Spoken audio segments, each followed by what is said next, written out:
Alright guys, this is the final part for my KiDdViRuS53 update. Now I do apologise for the lighting on this side, because well, we're going to do, maybe I can turn the light on, maybe it'll work.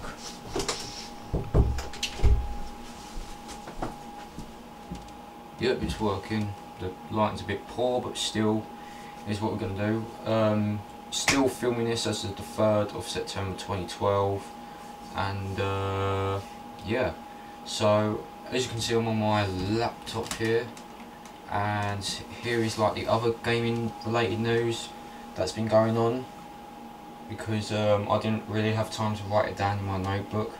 So once again we're here, and I'm going to go through all the news that's been on the laptop. So you got news with just types of news like Resident Evil, Call of Duty, Capcom, SEGA, and other gaming news. So first of all, we are going to do the Resident Evil 6 topic, and 3 different news here. Yes, it is 3. Just wanted to, you know, double check. So here we go. So the first one is Resident Evil 6 Agent Hunt mode, which was revealed. Resident Evil 6 is to get new modes to accompany the fast and forensic mercenaries mode, turning the tables on the game's heroes for Agent Hunt mode, in which you get to play as a virus-addled creature and take down Leon, Chris, and so on.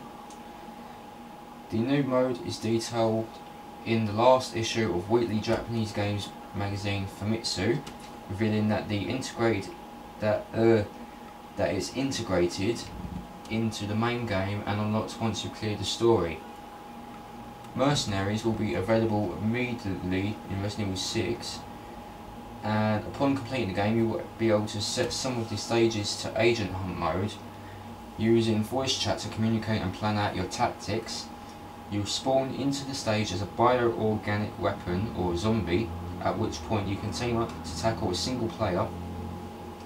When players enter the stage as a creature, the player will be alerted, but they won't know which is human controlled. Sounds like an intriguing twist for Mercenaries modes. You'll be able to give the new Agent Hunt mode a spin when Resident Evil 6 launches worldwide on October 2nd, 2012.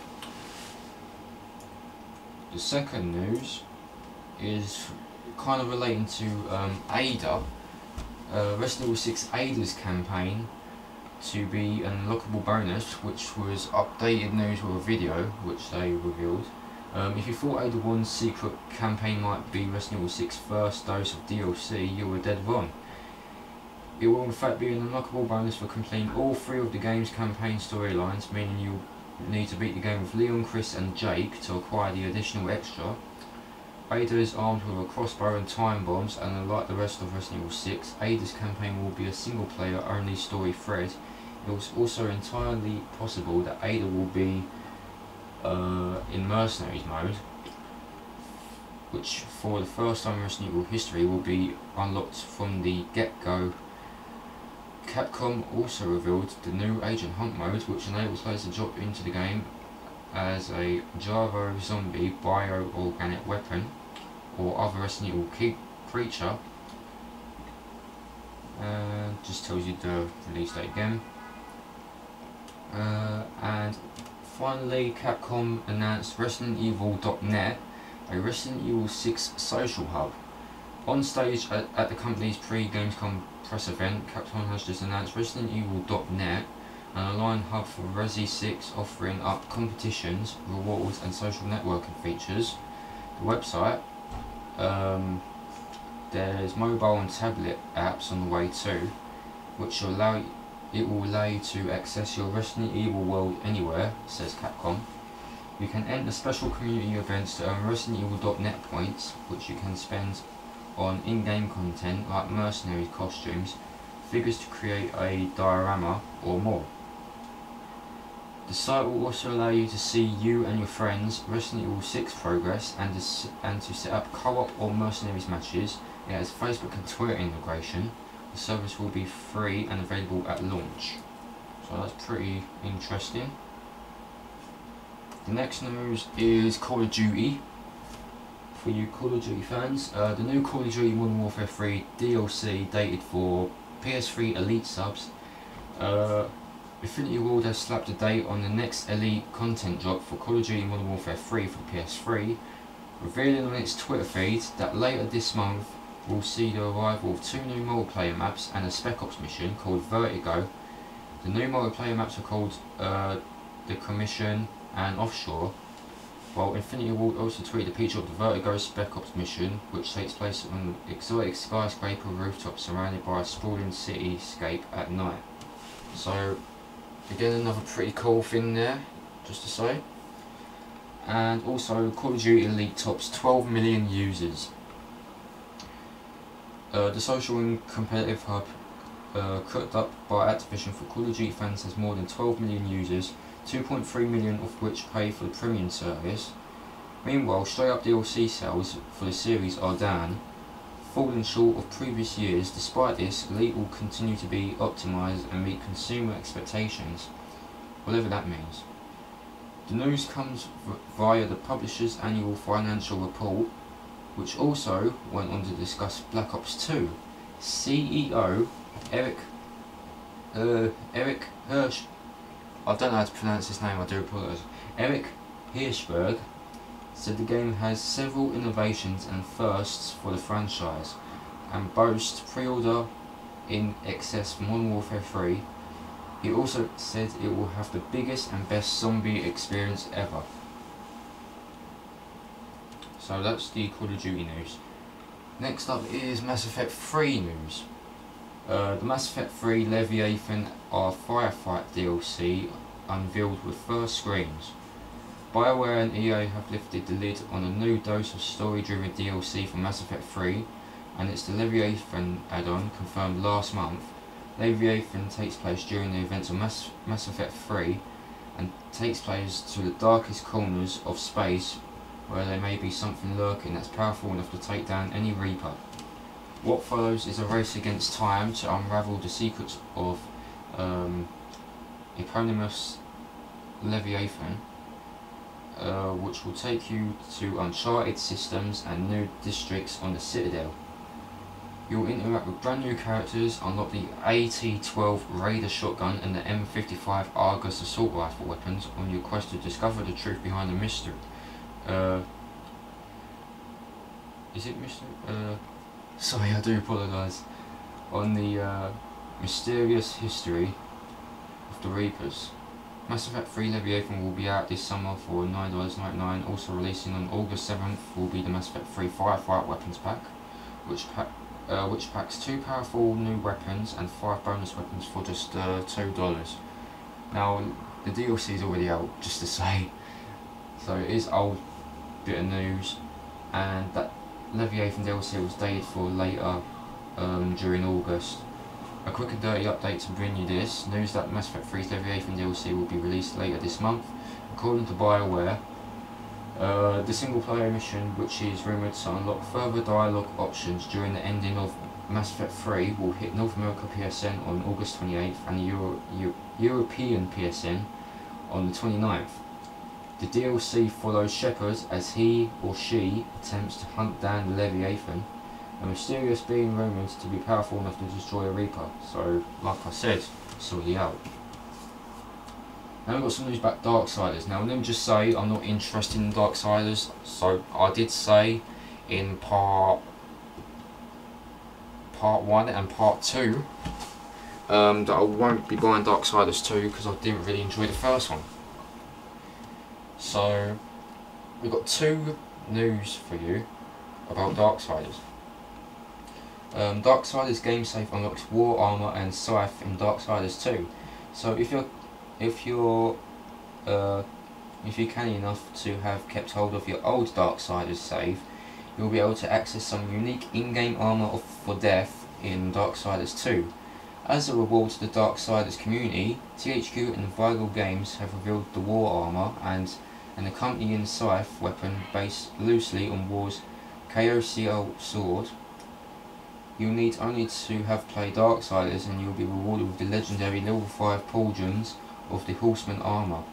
However, you'll need to have completed Darksiders to gain access to the legendary level 1 scythe called Chaos Fan that boosts death damage and critical damage stats. Darksiders 2 will read your Darksiders trophies and reward in the in-game items accordingly too. So if you yet to finish the first game and intend to play the sequel on August 14th, which is already out, you might want to get on the case sharpish. And the other news is the Arena Survival Mode and New Game Plus, which was revealed. A few new additions to Darksiders 2 have been revealed, with the Arena Survival Mode offering 100 unique waves of enemies to battle, and New Game Plus giving you the chance to play through the game again with all your equipment and upgrades intact. You'll be needing all the help you can to get to with the game's unlockable Nightmare mode that ramps up difficulty significantly and is unlocked upon finishing the game. Arena Survival Mode takes place in the Crucible arena, where after every 5 waves, death is rewarded with a prize.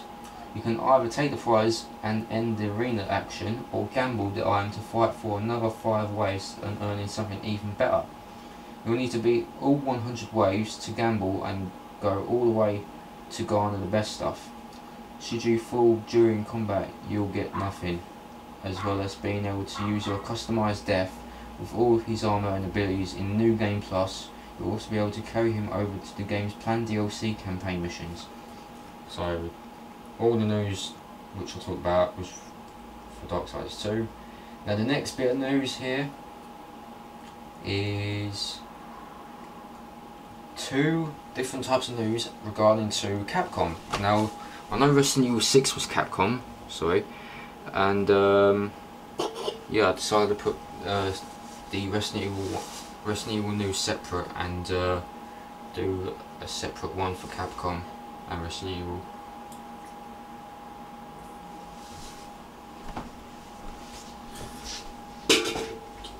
I do apologise for that. So, this is for that new IP game which I did mention in part 2, and the game is called Remember Me. Now, they said it was supposed to be a PlayStation. Well, Remember Me, the game Remember Me, was a PlayStation exclusive. Dontnod has revealed the origins of its debut title, Remember Me. One of the highlights of this year's Gamescom, Remember Me started life as Adrift, a PlayStation 3 exclusive, but Sony decided to dump the project.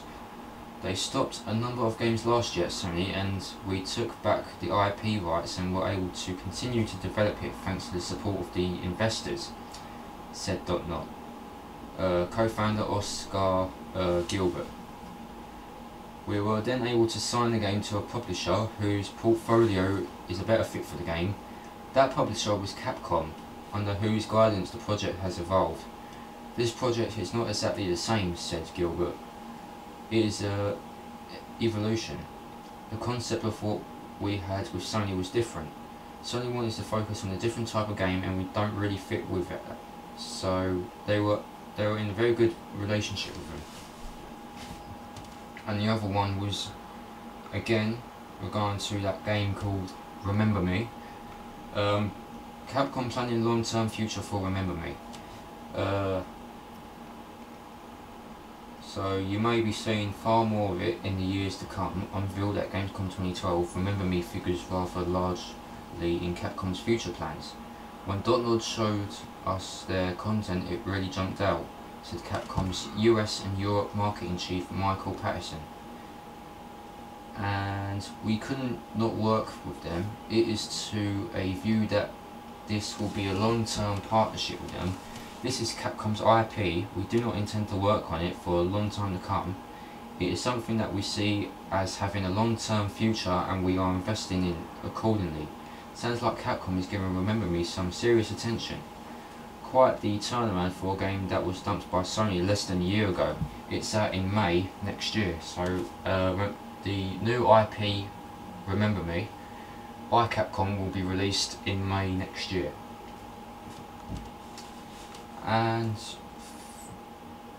finally we've got the other part of news, which is we've gone into Sega.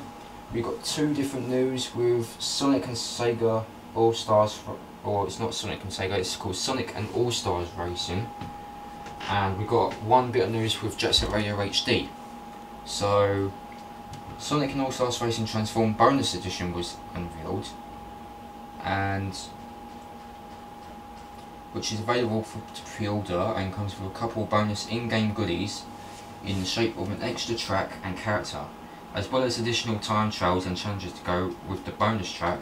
The bonus track in question is to outrun Base Circuit from Sega's iconic arcade racer, featuring those classic azure oceans and open roads to speed across. While appreciating the traditional perfect blue of Sega skies, you'll also get a Metal Sonic as an extra character in the bonus edition, with his prototype levitation craft designed for racing. Obviously. In addition to the Metal Sonic mod pack, there will also be a emoticon sticker pack in the bonus edition, giving you a bunch of collectibles that are found throughout the game and giving us rewards for achieving skillful play, high scored and so on. So it just tells you the release date. Let me just say it's out on November 16th in Europe and November 20th in North America, both for the PS3 and the PS Vita. And the other one was that special edition, which was detailed, and they also did a new trailer for it. So in the trailer you'll see cars become boats, become planes, become eagles, all while racing across deserts, aircraft carriers, floating islands and more.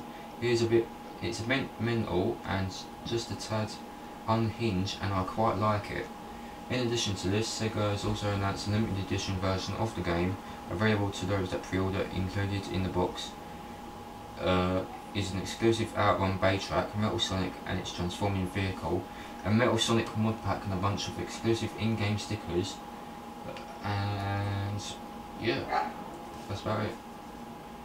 And final one with Sega is Jet Set Radio HD. They done a release date and it was price tagged. Sega's Super Awesome 2000 Dreamcast Skate and Graffiti up. Jet Set Radio has been given a price tag and release date for its impending release of the PlayStation Store as a revamped and HD-ified title. Boasting the same groundbreaking and distinctive cel-shaded art style, this time in HD, Jet Set Radio looks like it will be a joy to revisit on the PSN, and it will be coming next month, which is September.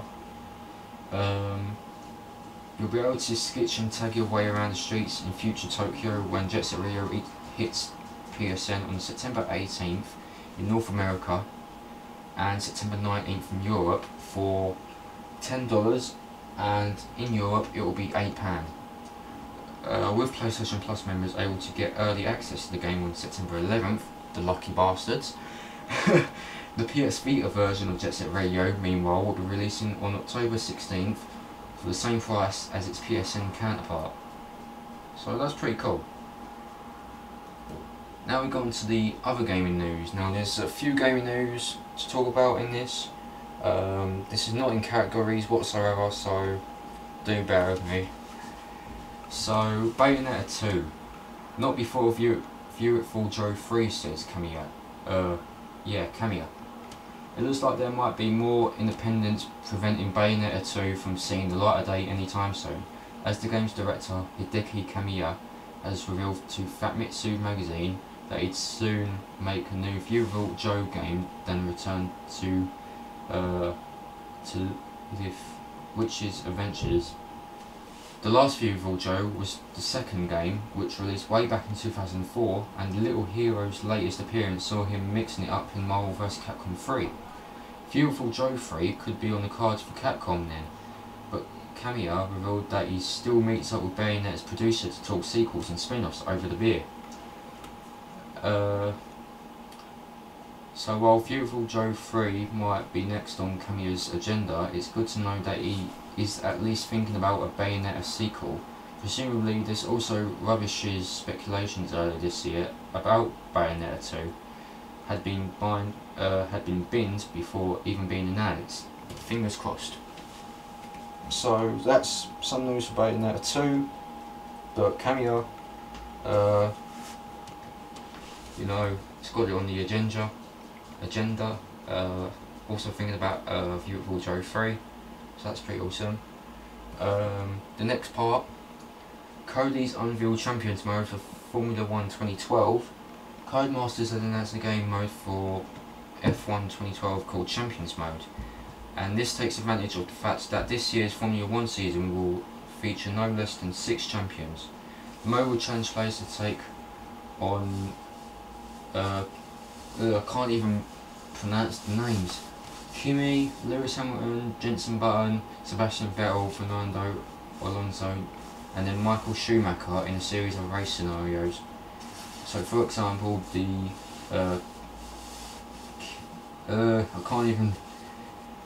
Kimi challenge sees the player join a race as Kimi's teammate at Spa. I can't even pronounce all of these. Francorchamps. The player has just pitted and is on new tyres while the rest of the pack is on worn rubber with 3 laps to go until the end of the race, says the blurb. To win, you have to overtake Kimi before the end of the race. So, yeah. Now this is just about retail sales and everything. The UK retail sales at their lowest since records began. Last week marked something of a milestone for the UK games retail sector, with a paltry £8.4 million being run through the tills at local games emporiums. Its lowest sales revenue since records began. It's hardly surprising that retail revenues are so low during the notorious summer lull with a dearth of new releases, but this record low is indicative of an ailing games retail sector in the UK. It's thought that the struggling economy, the end of the console cycle and the increasing prevalence of DLC could be to blame. 394,688 games were sold in total last week according to UKIE or GFK chart track data, with SEGA's 2012 Olympics video game retaining its spot at the top of the charts. It's hoped that Christmas will help boost retail sales in the UK with an unusual range of blockbuster releases lined up for the lucrative winter period. £320 million in revenue as forecast for Q4. So it's just a bit of news going on with retail sales and all that. Like the summer sale must just want to check how long I filmed it for. The other new games that were announced, Rain and Until Dawn, which was filed by Sony. So Sony has filed trademarks for 2 titles that could potentially be revealed at Gamescom in Cologne, Germany next week. Rain and Until Dawn were recently registered with the United States Patent and Trademark Office and Office of Harmonisation for the Internal Market, respectively. Until Dawn first surfaced on April 2010 with the aforementioned trademark filed on May 4th, 2012. Rumours point to a horror title for the PlayStation Move, according to Only SP, while Rain was registered on July 8th, 2012, and is thought to be a PS3 action title that could be in development at infamous developer Sucker Punch. Could we be looking at 2 high-profile game announcements for Sony's Gamescom press conference on August 14th at 6 PM GMT? We'll be there to bring you a lowdown from Cologne. So I haven't even heard nothing about this, so we would have to find out at the next update. Now this I had a quick look at this, and this was just a screenshot for Prince of Persia. Now this is a possible Prince of Persia reboot screenshot. A screenshot for what could be another Prince of Persia reboot has found its way online, sparking speculation that Ubisoft could be starting over with the franchise, which would also presumably mean that 2008's rebooted Prince of Persia won't be getting a sequel. The image was posted on Ubisoft official forums and bears text that reads pop_0_2. It's entirely possible that the shot could be at first in a Prince of Persia reboot, especially given that Prince of Persia Zero was a codename for a canned Prince of Persia game that would have aimed to do something radical with the series. Upon closer, you'll note that the Prince character is black and the setting resembles somewhere like Egypt rather than Persia. With the clothing also looking somewhat Egyptian, it's also clearly a game that's in the early stages of development. Whether the screenshot is authentic or not remains to be seen, but a potential Prince of Persia reboot seems like a reasonable assumption to make. As ever though, take this with a pinch of salt. So just a screenshot for Prince of Persia, more likely to be a reboot, but we never know. Other news, Scourge Outbreak screened, detailed and coming to PSN. Fresh screenshots and details for Tragnarian Studios co-op third-person shooter Scourge Outbreak have hit the PlayStation blog. A game boasts a narrative broken into a series of flashbacks that each of the 4 main characters will experience. With these memory sequences designed to fit together like a jigsaw puzzle, Tragnarian notes that single player can be enjoyed as a standalone experience, but to truly get the most out of Scourge Outbreak, cooperative play where it's at, you'll have to uncover what's going on and who the real enemy is. Throughout the course of the fast-paced shootery, which promises to be polished, fluid and action-packed, Scourge Outbreak will head into PSN in a couple of months with 4-player co-op support, which each of the 4 characters have their own unique stats and special abilities, single player and a bunch of versus multiplayer modes and maps. So that's just some information about Scourge Outbreak. Just wanted to check the time. This is going to Little Big Planet Karting, which comes out in November. Sony and United Front Games have today announced the November release date for Little Big Planet Karting, as well as the bonuses you can enjoy should you put in an early order for a copy of the game, a pre-order if you will.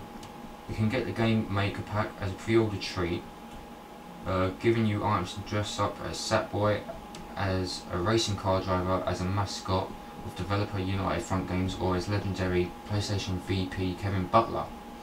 Each character outfit comes with an accompanying car, so the race driver becomes it comes with a racing car. The UFG mascot has an arcade machine car, and Kevin Butler has its executive golf buggy car. Furthermore, there will be a Little Big Planet Karting Special Edition available from November 7th with a 3D lenticular cover and exclusive content that is yet to be revealed. So just to say, it's out November 6th in North America, November 7th across Europe, and November 9th in the UK and Ireland. So just to tell you about that. Now this may be coming to next gen consoles, probably around next year or 2014. Mafia 3 reportedly coming to next gen consoles in 2013 or 2014. According to 2K insider sources close to Eurogamer.c said, Mafia 3 is currently in development at 2K at the Czech Republic for the next generation PlayStation and had been planned as a next gen launch title. Apparently the next gen open world gangster prequel and been slated to release alongside the launch of the next wave of consoles, but following staff cuts at 2K Czech Republic, it's now highly unlikely that the game will make the next gen cut. Reports put the game's release somewhere around 2013-2014, like I said, while the studio attempts to fill 11 positions to work on its next AAA title. Should the Mafia rumours prove true, that also means that the next generation, either the PlayStation 4, is also on the cards for late 2013 launch.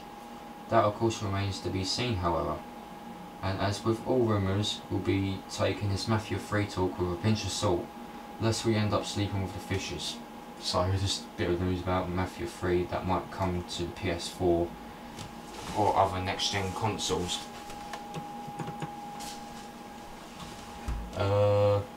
This is probably going to be some THQ news. Don't know how the hell you're supposed to pronounce this. Guillermo del Toro's insane trilogy is shelved by THQ. In what is actually a generally positive Q1 report for THQ, the publisher has announced that it shelved Guillermo del Toro's insane trilogy with all the IP rights returned to the movie director, whose films include the likes of Hellboy, Blade 2 and Pan's Labyrinth. And Pan's Labyrinth I did watch, so just to say. I haven't watched Hellboy or Blade 2, just to say so. We have decided not to pursue further pre-production on Insane and have returned all of our IP rights to Guillermo del Toro. THQ President Jason Rubin confirmed to investors at a conference call by cancelling these explorations outside of our core business before we can improve focus on our core game portfolio, which remains unchanged. It's likely that developer violation work on other projects such as Saints Row 4 and Del Toro's numerous movie projects in the pipeline has also put the brakes on Insane, and it's unclear at what stage the game was at in its production. Based on last year's report that Insane was still 2 of the 3 years away, it's possible that it's still in pre-production. So, just a little bit of news about that. Now this news regarding to the Time Splitters 4 thing, which people get pissed off at because they say, oh, we might be making it, now we're not. Time Splitters 4 demand isn't high enough yet, says Crytek. A couple of months ago, Crytek CEO Savat Yurley set out to gauge the Time Splitters community's demand for a long overdue 4th installment in the series, and the results are in. Apparently the demand for Time Splitters 4 isn't quite high enough yet. Yurley told VG 24/7, although the level of interest has prompted the German developer to think about a comeback for the brilliantly quirky first-person shooter. I tested through my official blog to see how the Time Splitters community is, and while the volume of responses was quite high, we feel it's not high enough yet, Yurley revealed. That being said, it didn't indeed trigger a deeper evaluation of what we do in Time Splitters, and I can only say this for now, we might have some surprises coming soon. There will be talk of Time Splitters 4 for a long time, with the last title being Time Splitters Future Perfect way back in 2005. It's high time we had a 4th game in the series, don't you think? Let's hope that Yurley's aforementioned surprises come sooner rather than later. So just a bit of news of Time Splitters 4, because it's just a demand.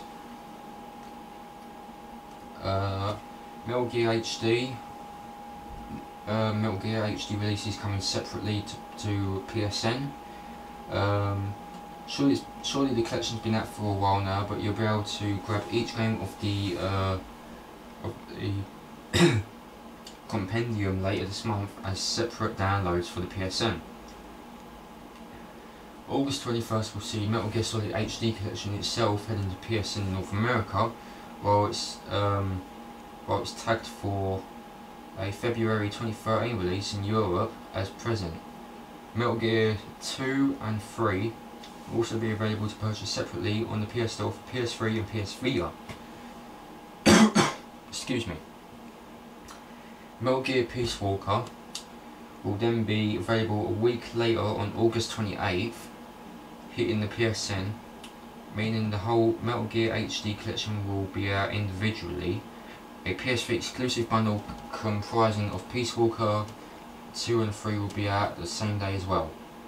So, yeah. Now this is other news. I didn't really think of what my reactions were going to be for this. The title is WTF, PopCap planning Plants vs Zombies multiplayer shooter? Question mark. Well, this is unexpected. Rumours are suggesting that the colourful and charming tower defence game Plants vs Zombies could spawn a multiplayer shooter. Citing a Canadian industry source with ties to Electronic Arts, Kotaku are reporting that PopCap is looking at making the titles for console in the vein of Team Fortress 2. Backing up the frankly insane rumour is news that PopCap has set up a new team at EA's Canada Burnaby office. Apparently the new team is mostly staffed by ex-EA Black Box employees. They've been hiring for an animator with motion capture experience and a designer with multiplayer shooter experience. it should be noted that according to the source, PopCap has not yet greenlit the project, but still, wow.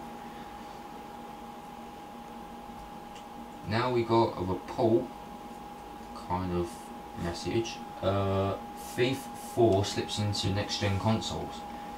Thief 4 will now launch as a PS4 and Xbox 720 or whatever it be called, following a protracted spell in development for the current generation of consoles. That's according to the latest reports, which suggest that the game will hit towards the end of next year alongside next gen hardware. Thief 4 was announced in May 2009, but has been as elusive as its sneaky protagonist ever since. Dribs and drabs of information has dripped through, but nothing official. Eidos Montreal are in charge of development. The Super Studio currently has separate teams working on Deus Ex and Thief, plus a playtest team and a quality assurance team. That's just a bit of news for Thief 4, either it be coming to next gen consoles or whatnot.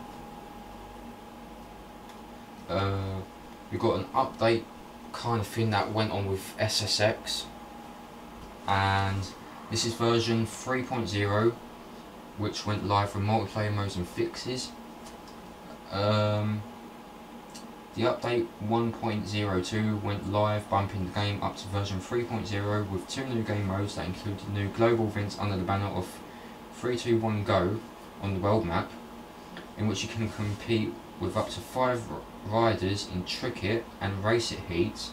You can set the heat timer countdown, with the winner being the first to the finish, with DNFs being dealt to anyone failing to cross the finish line, and set the difficulty level to hyper, standard or relaxed. You can also access the new freeride modes on the Explore globe by simply selecting the drop and hitting the freeride call out button. You can head into freeride and, as the name suggests, simply explore routes at your leisure without any restrictions.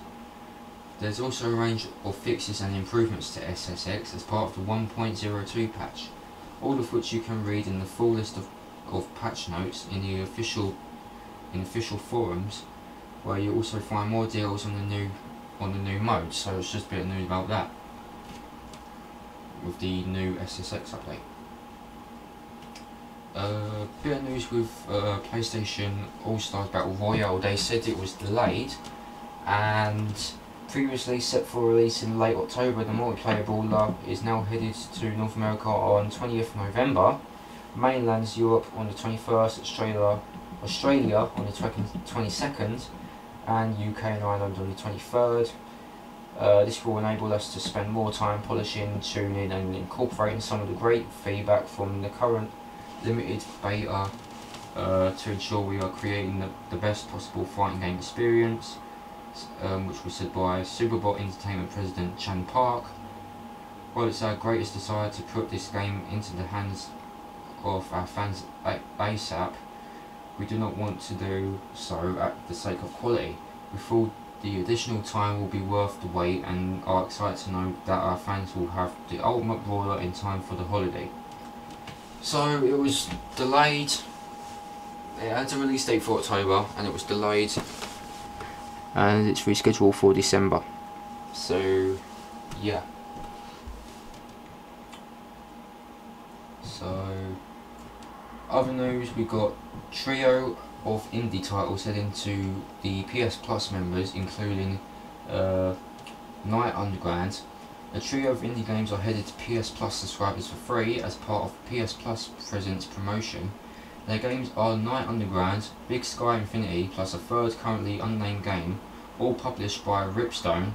Night Underground is the latest in the Night series as revered set of indie platforming titles, while Big Sky Infinity is the sequel to Really Big Sky, as procedurally generated hypnotic shoot 'em up playable across PS3 and PS Vita. All 3 games will be free for 8 weeks after launch later this year. Ripstone's co-founder and creative director Phil Gaskell said this is an extremely important partnership for Ripstone and positions our indie titles and the extremely talented developers behind them as being some of the best in Europe. So a bit of news about that. Starhawk update brings 3 new maps. not 3 maps, 3 new maps. Improvements was no idea. Starhawk's latest update goes live, bringing a couple new maps and a host of new features and improvements, as well as Cypress Collider and Cypress Origin maps. The update includes added prestige levels, a new homeworld game lobby, team balancing and voice chat fixes, a new push-to-talk option in game gear and weapon tune-ups, an improved capture the flag scoring system, custom music options and more. Not content with rolling out all this stuff. Developers Lightbox have already got to work on the next update, which they promise will bring new gameplay modes, 5 new smaller layouts, even some new build and battle loadouts and a bunch of other stuff too. Sounds good. Today's update hits North America at 2 PM CST in Europe at 8 PM BST, so I think the update was already sorted back in August. Okay. Sacred Citadel is Deep Sea's upcoming side-scroller PSN brawler. This sees three warriors banding together to fight an evil threatening to enslave and carrier. Your battle is Grimnock, modified orc armies created by Lord Zane's Ashen Empire, who are at war with the Seraphim. You'll use each character's skills to support one another with hack and slash gameplay that aim to reinvent the familiar arcade feel of classic brawlers, choosing from several character classes like the Safiri Warrior, Ankarian Ranger and the Kukuri Shaman. You'll also be able to utilise each character's different skill sets with further scope for upgrades through RPG features and collectible items. Each character will also be able to dual wield 2 weapons, unleashing devastating fluid combo attacks, while they'll also have the ability to perform double jumps, ride mans and use war machines. There will also be shops scattered across the world where you can spend your collected cash on items and weapons. Sacred Citadel will be heading to PSN with 3 player drop in Drop Out co-op mode and a prologue story that will lead up to the events of action RPG sequel Sacred 3. Both Sacred Citadel and Sacred 3 will be launching in 2013. So, news about that. We're almost done with the news, guys. I know this video is taking long like the last one. Square Enix outlines extensive 6-month-long DLC support for Sleeping Dogs. So the first of the DLC packages is lined up to hit alongside the game's release. According to the PR blurb, it includes the 80s inspired retro Triad pack, a killer old school outfit with its own player buffs and funky kung fu fan. In September, we can expect a high speed racing pack and an explosive SWAT pack, with further announcements to be made down the line. The game's launch is just the beginning, said Square Enix London Studios General Manager Lee Singleton. We want to create something to suit everyone's playstyle, from cool cars and high-speed missions to outlandish outfits and games extended mission packs. So a bit of news for Sleeping Dogs there, bringing DLC to Sleeping Dogs. Now this is big news, like really big news, and this is regarding to Hitman Absolution's contracts mode, which was unveiled. So mere moments ago, we were sat in the Swanky Cinema venue awaiting the announcement of something big for Hitman Absolution, and it's a brand new mode that enables you to replay any of the game's missions, but with a different target at the centre of said mission. It's called Contracts, and it enables you to play Hitman your way. Not only you can replay missions from different targets to execute and shift the dynamic of a level in the process, but you can also effectively create your own contracts using the Play to Create tool, which has you playing through the level in the fashion you want other players to play it. Once you set 3 targets and exit at the other end of the level while remaining silent and undetected, then play the level that way, then share it with your friends who need to complete the mission your way to gain the highest possible payoff. Your Play to Create contracts are defined by your style, time taken and witnesses, and there's no level editing tools or complicated mechanics to learn. You simply waymark your targets and build your parameters based on how you complete the level. Completing the contract then rewards you with contract dollars to spend on disguises, weapons and upgrades that you can use to change your approach to mission. Check out the first 4 screenshots from the contract missions we were shown from the Chicago Library and Shangri-La Garden levels below, and get ready to create your very own contracts when Hitman Absolution launches on November 20th, 2012. So that's pretty cool with contracts mode for Hitman Absolution there. Almost done with the update. I think we've got 3 more and then we're done. And we're 45 minutes in, fucking hell. How many? Yeah, 17 minutes left. 2 more characters was revealed for Dead or Alive 5. Team Ninja has reintroduced 2 new fighters for the upcoming Dead or Alive 5. Neither have bunny costumes yet. First up is Elliot, referred to as the immovable apprentice. He is Xin Yi Quan's prodigy under the tutelage of Master Jin Fu. The youngest fighter in Dead or Alive 5, Elliot uses coordinated movements to generate bursts of power, overwhelming his opponents while simultaneously defending and attacking. Then there's Brad 1. Brad returns to Dead or Alive 5 after concluding his search for the legendary wine Genra. Now suitably sozzled, his drunken master style confuses opponents with a combination of hard to predict evasive manoeuvres and quick strikes. Dead or Alive 5 is out on September 25th of this year, so that's pretty cool. 2 news left. Die Another Day and License to Kill added to 007 Legends mission lineup. Die Another Day and License to Kill inspired missions have been confirmed for 007 Legends. They join Moonraker and On Her Majesty's Secret Service as confirmed levels for the upcoming Activision shooter. A Skyfall mission will be released post-launch as DLC in the Die Another Day movie-inspired mission. Bond rendezvouses with Agent Jinx to investigate Gustav Graves, a diamond mogul funding the development of an international space weapon called Icarus. Meanwhile, in the License to Kill movie-inspired mission, Bond enlists the help of US drug enforcement agent Pam Bouvier in order to avenge Felix Leiter and uncover a vast international drug operation headed by an evil Mexican drug lord, Fran Sanchez. 007 Legends out on October 16th, launch in North America, and the 19th in Europe, like I said. And finally, here we come to the last bit of news. Sly Cooper Thieves in Time release date slips. New trailer sneaks out. Sometimes amidst the asset score of a big games conference, things get missed. Sometimes the game slinks past in the dead of night without you noticing.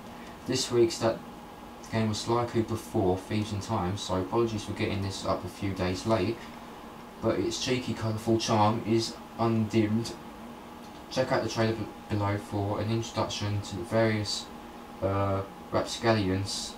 Sly will be teaming up when Sly Cooper Thieves in Time hits PS3 and Vita in February next year. Eagle-eyed readers will also notice that the game has been delayed somewhat. Sony haven't given a reason for the hold-up, but they have confirmed that the game will form part of the cross-buy program. That means that anyone dashing out for the title on PS3 will automatically receive the Vita version free of charge. See, it's not all bad news. And that is all the updates for which I do want to talk about. So I've done all my news, done my part 2, like more info on site and trailers, which was like a shitload of trailers, and now we're done with the other gaming news. So thanks a lot for watching.